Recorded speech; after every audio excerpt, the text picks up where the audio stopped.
My brother invited us to live with him and promised that we wouldn't have to worry about paying rent or bills. I'm Maya, and I work in finance. My husband, Charlie, is a car mechanic. We live in the house where I grew up, though my parents don't live there anymore. This house is actually part of our family business, where my dad used to be the CEO.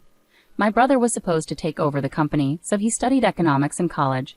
He even went to Oxford University to learn more about business management. After he came back to the US, he worked with our dad for several years. Eventually, our parents wanted to retire and move to a peaceful place like Aspen, Colorado, to enjoy nature. They gave the company to my brother and passed the family home down to me, their daughter, so my husband and I decided to live there. The house is in a great location, just a 5-minute walk from the train station. There are shops, hospitals, and schools nearby. This makes it easy for us to live here, even when our children grow up and move out. I'm really thankful that my parents gave us this house. We were planning to grow our family and live happily, but we never imagined that our lives would be turned upside down by such an incident. After we moved into the house, my mother-in-law started visiting a lot. Knowing my parents own a business, she often asks about their money since we got married. Maya, how much do your parents have? How much will you inherit when they pass away? She frequently asks. She talks about these things so often that I find it quite unpleasant. Not wanting to be too direct, I usually say, I'm not sure. I've never really thought about it. I already got the house, so I might not get any money. Even though I laugh it off and respond casually, she persists, saying, that can't be true, can it? Your parents are over 60. Anything could happen. They must have discussed their assets with you. She seemed so interested in the money that I was convinced she was counting on my parents' wealth. I already know how much I'll inherit, but I decided to keep it a secret from my mother-in-law and my husband, who is close to her. Then something shocking happened. Without any warning, my mother-in-law and my brother-in-law's family moved into our house. Around 8:00 a.m. on a holiday, the doorbell rang unexpectedly. When I opened the door, there were movers. I was shocked and confused. My mother-in-law and brother-in-law's family were there, saying, we're going to live here from today, so please take care of us. Their grinning faces sent chills down my spine. My husband woke up then, and when I asked him to explain, he said nonchalantly, what's the problem if Mom and the others move in? The house is spacious, so you should be able to spare some room. He acted as if it was perfectly normal to let them move in. I was already shocked that we were all going to live together, but then my sister-in-law said something even more outrageous. Maya, your brother invited us. Since he called us, we won't be paying any rent or utilities, so we're counting on you, Maya. My brother-in-law started going into various rooms without permission, saying, this room gets good sunlight, so give it to us. Charlie, move all the stuff in here out to the hallway. I felt dizzy from all this. This is my house, but they were opening rooms and trying to claim them as their own. My mother-in-law and sister-in-law's family have always lacked common sense, especially my sister-in-law, who once rummaged through my bag without asking. If things continue like this, they'll take over my room. Enough is enough. This is my house. Why are you acting like you own this place? I've had it. I want everyone to get out. I don't usually lose my temper or raise my voice in anger, but seeing these people move into the house my parents gave me without permission and acting like it was theirs pushed me over the edge. That's why I shouted at all three of them. But then something unexpected happened. How dare you talk to us like that? You're the one who should get out. In that moment, I felt a sharp pain in my cheek. I realized I had been slapped. It took a few seconds to register what had happened. I was stunned, feeling the throbbing ache in my cheek. At that moment, something inside me snapped. I couldn't live with people who would do something like this. This house belongs to me. I didn't want them living here like parasites, so I packed my things and left, planning to inform my family about what happened. I had to find a place far from here, so I rented an apartment for the time being. I'll have to commute to work from there. The moment I told my parents about what happened over the phone, I could sense their anger, even from a distance, especially my dad. He's always been loving and supportive, both as a strict CEO and as a caring father who would help us out whenever we needed it. I didn't want to drag my parents, who were on the brink of retirement, into this mess, but I had no choice when my own inherited home was being taken from me. While I stayed in the monthly apartment, I was sure my husband and his family were freely using my house, so I decided to follow a suggestion from my brother and father. A few days later, during my break, I checked my phone and saw dozens of missed calls and messages from my husband. I knew exactly why he was trying to reach me. Earlier, I had called the water and electric companies to shut off the utilities. Our house relies entirely on electricity, and we haven't installed solar panels yet, so cutting off the electricity meant everything would stop working. It's hot right now, so living without electricity and water must be tough for them. I was just about to ignore it when my husband called again, perfectly timed with my break. Hey, what's going on? There's no electricity and the water isn't working. Did you cut off the electricity and water? My husband asked urgently over the phone. The house is mine, so now that I'm not there, I could leave the electricity and water on, right? That's why I had them cut off. If I kept them on, I'd have to pay the bills even though I'm not living there. I can't accept that, so naturally, I had them cut off. After this, my husband was furious and demanded that I immediately restore the utilities. But just because he said so didn't mean I would agree with him. If they wanted the utilities back on, they should pay for it themselves. They'd always say, "It's your house, so you should pay," but their words and actions don't match up. I have no intention of renewing the utilities or giving in to their demands.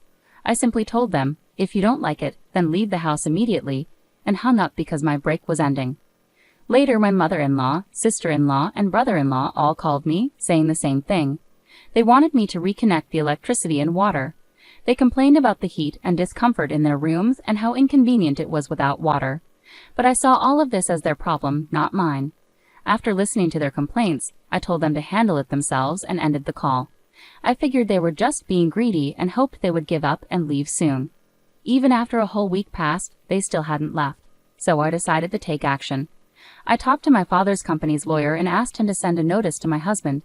The notice said they were trespassing because they had come into my house without asking, kicked me out, and started living there like it was theirs. I warned them that I might take legal action.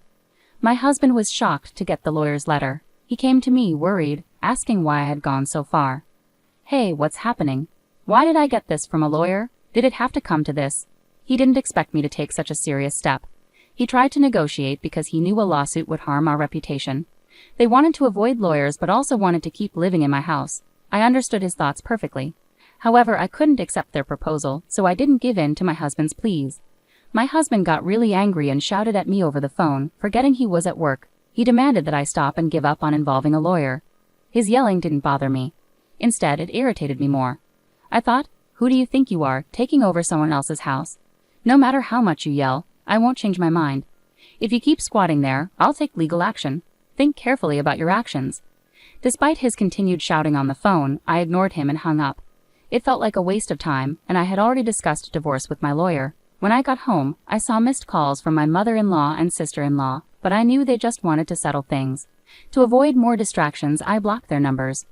After my husband's family finally left and I settled into my own clean house again, things began to feel more peaceful. The divorce proceedings went smoothly with the lawyer's help. I arranged for a house cleaning service to make everything spotless. Living alone in a rental apartment during this time was comfortable, but being back in my own home felt like the best option.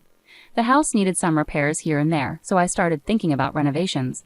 My father recommended a good contractor, and I began discussing plans with them. Living independently was so freeing. I could lounge on the sofa without anyone scolding me. I could eat whatever I pleased without anyone commenting. As I enjoyed this new chapter, unexpectedly, after 3 months, I received a call from my ex-husband. At first, I didn't recognize the number and ignored it. But when the calls persisted, I reluctantly answered. Instantly recognizing his voice, my mood soured. We had agreed through our lawyers to avoid contact after the divorce. Why was he calling now? Changing his number just to reach me seemed odd and unsettling.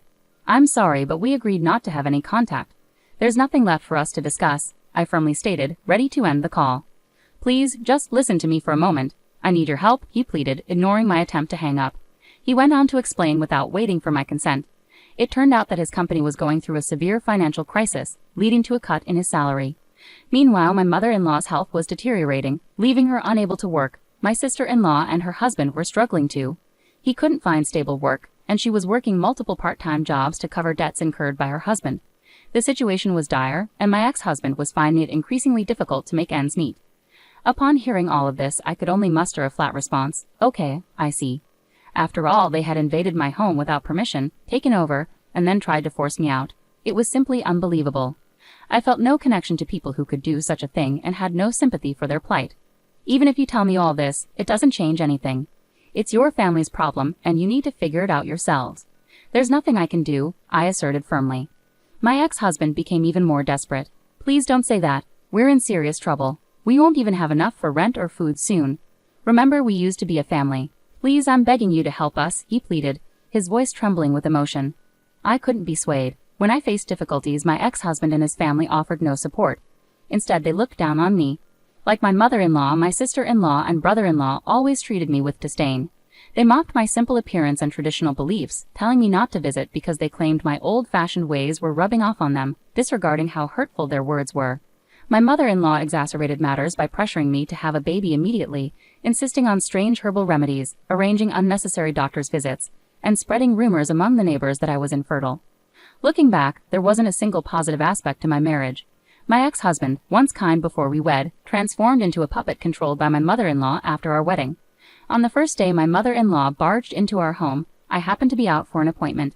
She complained tearfully to my husband. I wanted to see Maya, but she wasn't here. I want to be friends with Maya. I'm sad. After hearing his mother cry, my ex-husband immediately sided with her without hearing my perspective. She claimed she wanted us to get along, yet whenever we met, she would openly criticize me. Whether at home or in public, she'd loudly say things like, "My son seems to have lost weight. Is your cooking so bad he can't eat properly?" My sister-in-law and brother-in-law joined in, laughing at me as well. Dealing with people who behaved this way became unbearable. No matter what they said now, my feelings toward them wouldn't change. "I can't help you all," I declared, "so I'm ending this call now. And please never contact me again." With that, I hung up and blocked their new number. Knowing my ex-husband, I anticipated he might try to reach out again, so I decided to change my phone number that weekend. But before I could, the four of them broke the agreement made with our lawyers. At 11:00 p.m., they showed up at my doorstep, demanding to be let in. "Open the door.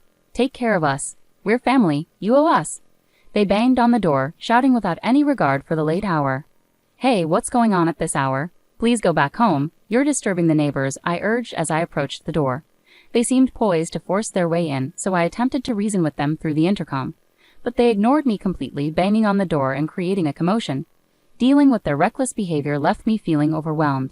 I considered calling the police when I heard sirens approaching from outside. Apparently, a neighbor had taken action. Upon hearing the police sirens, the group assumed I had called the authorities and tried to flee. However, they were surrounded by onlookers, making escape impossible. The responding officers escorted them to the police station. I was questioned about the incident and provided a full account of what had transpired. News of the incident quickly spread throughout the neighborhood, and it reached a coworker of my ex-husband's who was among the bystanders. By the following day, the entire office was aware of the situation. Already struggling due to a pay cut, my ex-husband faced additional consequences as the company took action. He lost his job and could no longer afford his apartment rent. Financial strain caused rifts in his relationships, even leading to his sister's family parting ways with him. Now Charlie lives in public housing with his mother, juggling multiple part-time jobs to make ends meet. Even his mother has taken on part-time work in a desperate bid to earn money.